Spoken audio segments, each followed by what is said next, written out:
തിയോഫിൻ, ഏതായാലും ഏറ്റവും നമ്മളെ സംബന്ധിച്ച് ഏറെ സന്തോഷം നിറഞ്ഞ, അഭിമാനം നിറഞ്ഞ ഒരു സായാഹ്നമാണ് കടന്നു പോകുന്നത്. ജ്വാല അവാർഡ് വനിതാ സംരംഭകർക്കുള്ള നമ്മുടെ പുരസ്കാരങ്ങൾ പ്രിയപ്പെട്ട ചെയർമാൻ മമ്മൂക്ക വിതരണം ചെയ്യുകയായിരുന്നു. അതിൽ പങ്കെടുത്തുകൊണ്ട് അവാർഡിന്റെ പ്രത്യേകതകളെക്കുറിച്ചൊക്കെ എല്ലാവരും സംസാരിക്കുന്നത് നമ്മൾ കണ്ടു. എങ്ങനെയായിരുന്നു ആ സായാഹ്നം അവിടെ നേരിട്ട് അനുഭവിച്ചറിയാൻ പറ്റിയത് തിയോഫിൻ?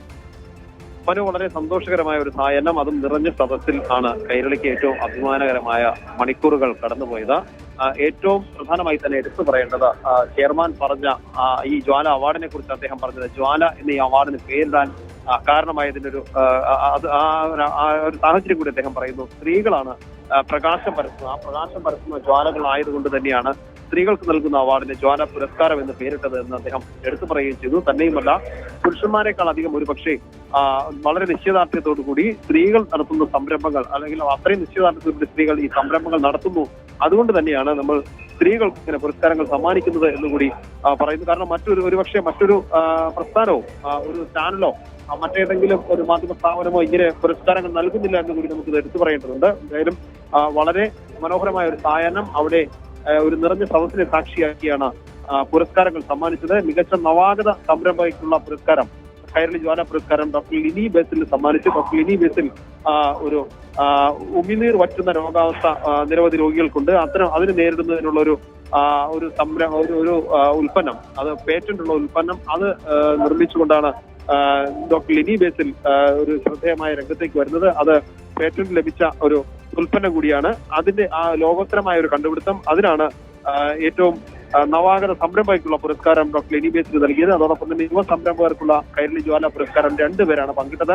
ഹിബ മറിയം മൊയ്തീനും കൃഷ്ണ കരപ്പാത്തും. ഇവർ രണ്ടുപേരും ചേർന്ന് നടത്തുന്ന ഒരു സംരംഭം സൂയി എന്നൊരു സ്റ്റാർട്ടപ്പ് സംരംഭമാണ്. അത് കണ്ണൂരിലുള്ള നെയ്ത്തുകാരെ പ്രോത്സാഹിപ്പിക്കുന്നതിന് വേണ്ടി അവർ നെയ്തുണ്ടാക്കുന്ന കൈത്തറി ഉൽപ്പന്നങ്ങൾ, അതിൽ പ്രത്യേക ക്രാഫ്റ്റ് വർക്കുകളൊക്കെ ചെയ്ത് അതിന് പ്രത്യേക വിപണി കണ്ടെത്തുന്നു. അതിലൊരു പ്രത്യേക ഒരു സ്റ്റാർട്ടപ്പിലൂടെ അതിന് ഉൽപ്പന്നം കണ്ടെത്തി അങ്ങനെ നിരവധി പേർക്ക് സ്ഥിരമായി അവരുടെ ഉൽപ്പന്നങ്ങൾക്ക് ആവശ്യക്കാരുണ്ടാകുന്ന രീതിയിലുള്ള ഒരു സംവിധാനം, സ്റ്റാർട്ടപ്പ് തുടങ്ങിയവരാണ് അവർ രണ്ടുപേരും. അതോടൊപ്പം തന്നെ മികച്ച സാമൂഹികോന്മുഖ സംരംഭകർക്കുള്ള കൈരളി പുരസ്കാരം ഡോക്ടർ മഞ്ജു വാസുദേവനാണ് നേടിയത്.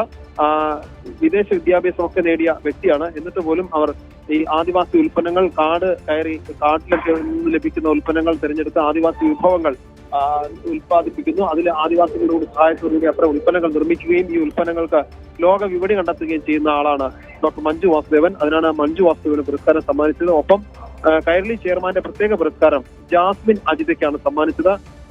ഏറെ ജീവിതത്തോട് മല്ലിട്ടുകൊണ്ടാണ് ജാസ്മിൻ അജിത ഒരു മികച്ച സംരംഭകയായി മാറിയിരിക്കുന്നത്. അവർ കണ്ണിന് കാഴ്ച നഷ്ടപ്പെട്ട വ്യക്തി കൂടിയാണ്. ഒപ്പം മകന് മസ്തിഷ്ക രോഗം ബാധിച്ച അങ്ങനെ മകനെയും ഭർത്താവിനും ഒപ്പം വളരെ കുടുംബജീവിതം നയിക്കുന്ന, മികച്ചൊരു കുടുംബജീവിതം നയിക്കുന്നതിനോടൊപ്പം തന്നെ കാഴ്ചയുടെ പരിമിതി ഉണ്ടായിട്ട് കൂടി ഒരു സംരംഭം മുന്നോട്ട് കൊണ്ടുപോകുന്നു. അതിന് നേരത്തെ തന്നെ ഈ കാഴ്ച നഷ്ടപ്പെടുമെന്നൊരു സൂചന ലഭിച്ചപ്പോൾ, ആ കാഴ്ച നഷ്ടപ്പെടുന്ന ഡോക്ടർമാർ മുന്നറിയിപ്പ് നൽകിയപ്പോൾ മുതൽ കാഴ്ച നഷ്ടപ്പെട്ടാൽ എങ്ങനെ ജീവിതത്തെ നേരിടണം എന്ന് കണ്ണുകൾ കെട്ടിക്കൊണ്ട്, കാരണം ഇതൊക്കെ സിനിമാ കഥ പോലെ തോന്നുന്നൊരു ജീവിതം കൂടിയാണ് ഡോക്ടർ ജാസ്മിൻ അജിതയുടേത്. അങ്ങനെ ഒരു വ്യക്തിയെയാണ് ചെയർമാന്റെ പ്രത്യേക പുരസ്കാരം. അതിന്റെ ഒരു വളരെ സന്തോഷവും ചെയർമാൻ പങ്കുവയ്ക്കുകയും ചെയ്തിരുന്നു. ഇതുകൂടാതെ തന്നെ ചെയർമാന്റെ കയ്യിൽ നിന്ന് പുരസ്കാരം നേടിയതിനെ എല്ലാവരും, പ്രത്യേകിച്ച് നമുക്കറിയാം നമുക്ക് കൈരളി സംബന്ധിച്ച് ഏറ്റവും സന്തോഷകരമായ ദിവസങ്ങളാണ് ഈ കടന്നു പോകുന്നത്. പത്മഭൂഷൺ പുരസ്കാരം ചെയർമാൻ ലഭിച്ചതിന് ശേഷമുള്ള ഒരു നമ്മുടെ തന്നെ ആദ്യ ചടങ്ങാണ്. ആ ചടങ്ങിൽ വെച്ചാണ് ഇത്രയും മികച്ച പുരസ്കാരങ്ങൾ, സംരംഭകർക്കുള്ള പുരസ്കാരങ്ങൾ ഇവിടെ സമ്മാനിച്ചത്. അതിൽ കൈരളിയുടെ സന്തോഷവും ഒപ്പം നമ്മളെക്കാളധികം സന്തോഷം പുരസ്കാരം ഏറ്റുവാങ്ങിയവർക്ക് കൂടിയായിരുന്നു. ഒരുപാട് വികാര നിർഭരമായ നിമിഷങ്ങൾക്ക് കൂടി ഈ വേദി സാക്ഷിയാവുകയും ചെയ്തിരുന്നു. മനു.